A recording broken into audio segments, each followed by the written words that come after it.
Shalom Lakem, avec vous le pasteur Patrick Anani. Dans cette rubrique guide d'études de la Bible, nous avons un thème passionnant, un message à partager d'urgence. Alors, qu'est-ce qu'un message? Quel est ce message que nous devons partager d'urgence? Alors, dans ce texte de Apocalypse chapitre 14, versets 6 à 7, je vis un autre ange qui volait par le milieu du ciel, ayant un évangile éternel pour l'annoncer aux habitants de la terre, à toute nation, à toute tribu, à toute langue et à tout peuple.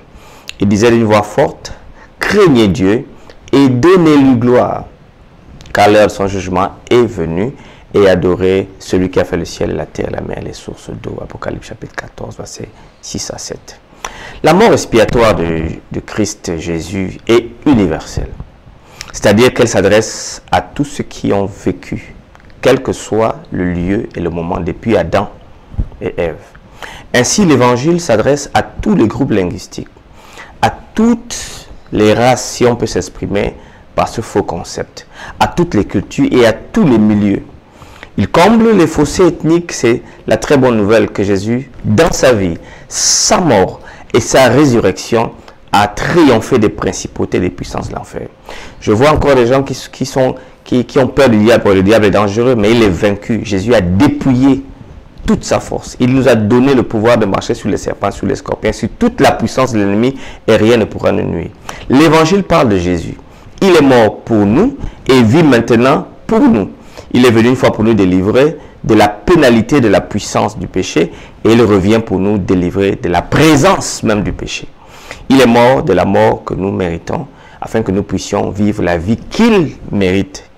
En Christ, nous sommes justifiés, sanctifiés, glorifiés et protégés. La Bible se concentre donc sur ces deux venues de Jésus-Christ. Il est venu une fois pour nous racheter, et nous le savons, les évangiles nous l'apprennent. Et il reviendra à la maison pour prendre ce qu'il a acheté par son sang. Le dernier livre de la Bible, dans l'Apocalypse, a été écrit spécialement pour préparer le monde au retour de Jésus-Christ, dans ce sprint du retour de Jésus-Christ. C'est un message urgent pour la dernière génération. Dans la vidéo de cette semaine, nous étudions la pertinence de l'Apocalypse pour une société du 21e siècle. Ceci est très important. Le message de la vérité présente. Chaque société a une vérité présente, chaque époque. Tout au long de l'histoire du salut, Dieu a régulièrement envoyé un message spécial par la parole prophétique pour préparer les gens à ce qui allait arriver. Dieu n'est pas pris au dépourvu. Ésaïe 46, versets 9 à 10.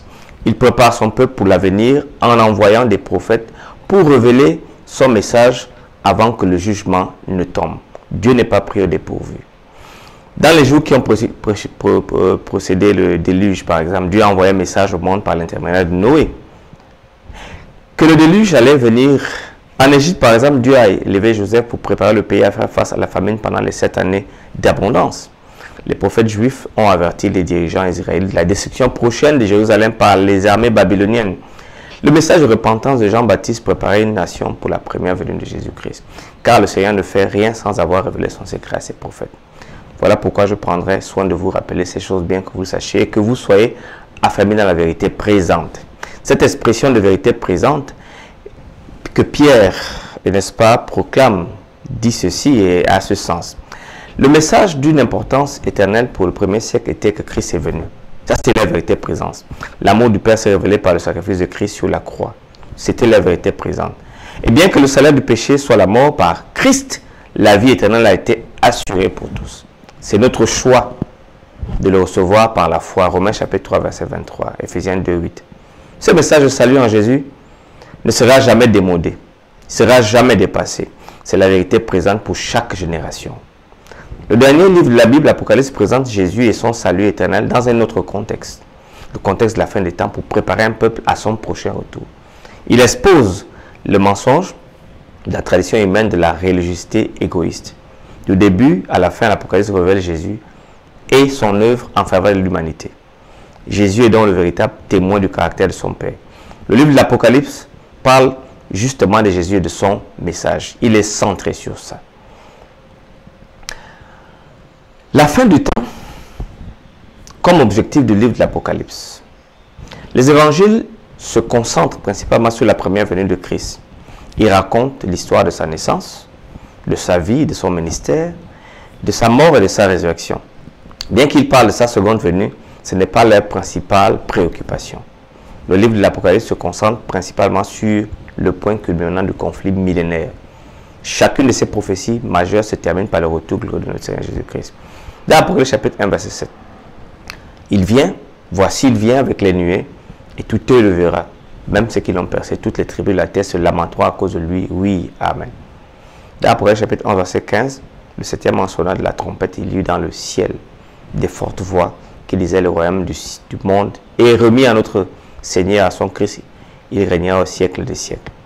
Du premier au dernier chapitre du livre de l'Apocalypse, le point culminant de chaque prophétie est la venue de Jésus.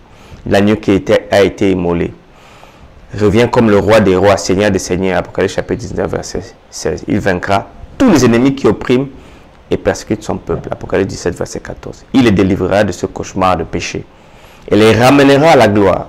Le grand conflit entre le bien et le mal prendra fin. La terre sera renouvelée et les rachetés vivront avec leur Seigneur pour toujours. Apocalypse chapitre 21, verset 1 à 4. Dans l'Apocalypse 22, verset 7, voyez le verset 12, verset 17, verset 20, Jésus dit, voici je viens bientôt.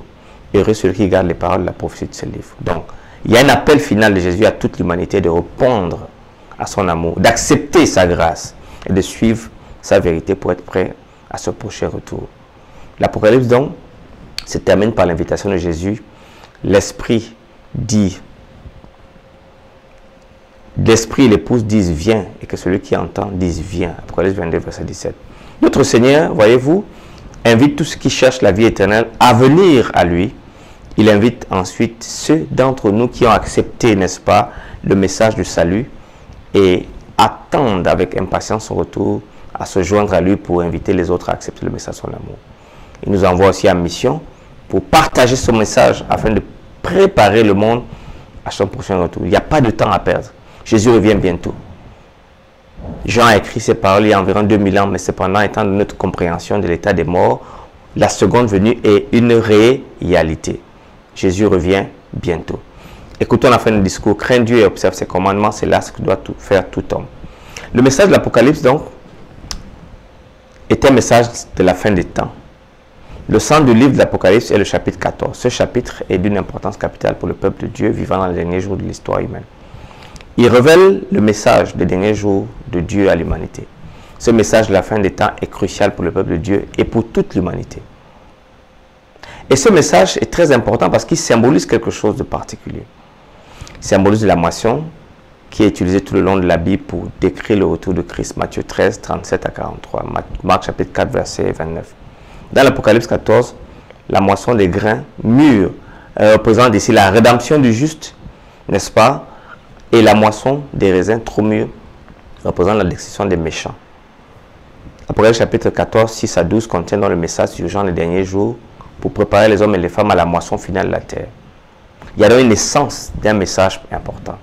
Le message du premier ange dans l'Apocalypse 14 s'adresse à la génération du 21e siècle qui aspire à un but dans sa vie. Il présente l'évangile de la grâce de Dieu qui offre le pardon pour tous.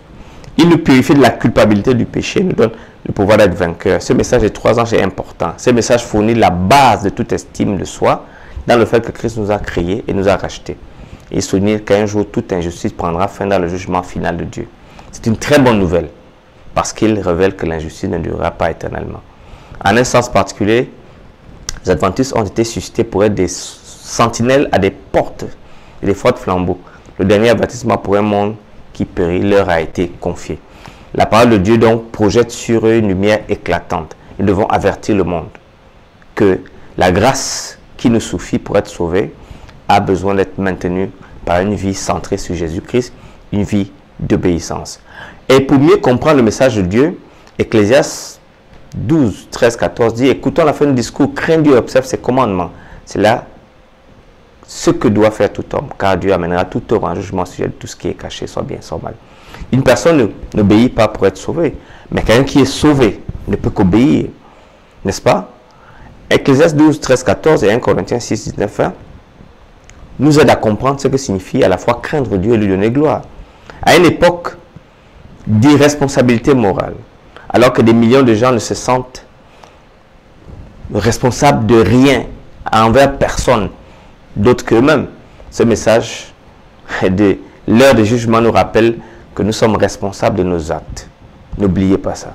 Tout chrétien est responsable de ses actes parce que tout acte sera amené en jugement. Il y a donc une relation entre une attitude de révérence pour Dieu et l'obéissance à Dieu et le jugement. L'obéissance est le fruit d'une relation salvatrice entre Jésus et moi. Seule sa justice est assez bonne pour passer le jugement et dans sa justice, nous sommes en sécurité. Mais par sa justice, nous vivons pour glorifier son nom.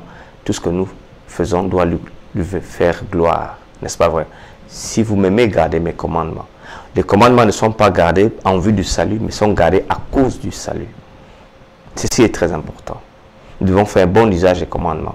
Nous sommes sauvés par grâce au moyen de la foi, mais nous avons été créés pour des bonnes œuvres que Dieu a préparées d'avance, dit Éphésiens chapitre 2, versets 8 à 10. Satan attaque le sabbat parce qu'il sait que c'est le cœur même de l'adoration. Le sabbat exalte Christ en tant que créateur et appelle tous les hommes et toutes les femmes du monde à adorer celui qui a fait le ciel et la terre. Apocalypse chapitre 14, verset 7. Le sabbat parle avec pertinence à une époque d'évolution où on croit que le monde est créé de rien. Un atome d'hydrogène a implosé il y a des milliards d'années. Le sabbat donc rappelle qu'il y a un créateur. Et ne pas donc adorer Dieu le sabbat, c'est faire partie prenante de ceux qui disent que le monde a été créé de rien. Le sabbat parle avec pertinence à une époque où tout le monde est évolutionniste, ou presque. Le sabbat nous ramène à adorer Jésus qui nous a créés et qui nous a donné un sens et une valeur en lui. Pensez à l'importance du sabbat comme rappel de Dieu en tant que notre créateur et par conséquent, qui seul est digne de notre adoration. Après tout, quel est l'enseignement que le sabbat nous donne? Et c'est si important que Dieu demande à un septième de notre vie chaque semaine afin de nous aider à nous en souvenir. Le sabbat a donc un but mémorialiste, un but de sanctification. Ceci est très important. Ne savez-vous pas que votre corps est le temple du Saint-Esprit qui est en vous, que vous avez reçu de Dieu et que vous ne vous appartenez point à vous-même, car vous avez été racheté à un grand prix. Glorifiez Dieu dans votre corps, dans votre esprit qui appartient à Dieu. Nous ne nous sommes pas sauvés nous-mêmes. Nous appartenons à Christ à cause de la rédemption. Que le Seigneur nous bénisse pour cette vérité. L'appel final, donc, est un appel important. L'Apocalypse chapitre 4, verset 8 et Apocalypse 17, verset 3 à 6 et 18, verset 1 à 4 nous révèlent quelque chose.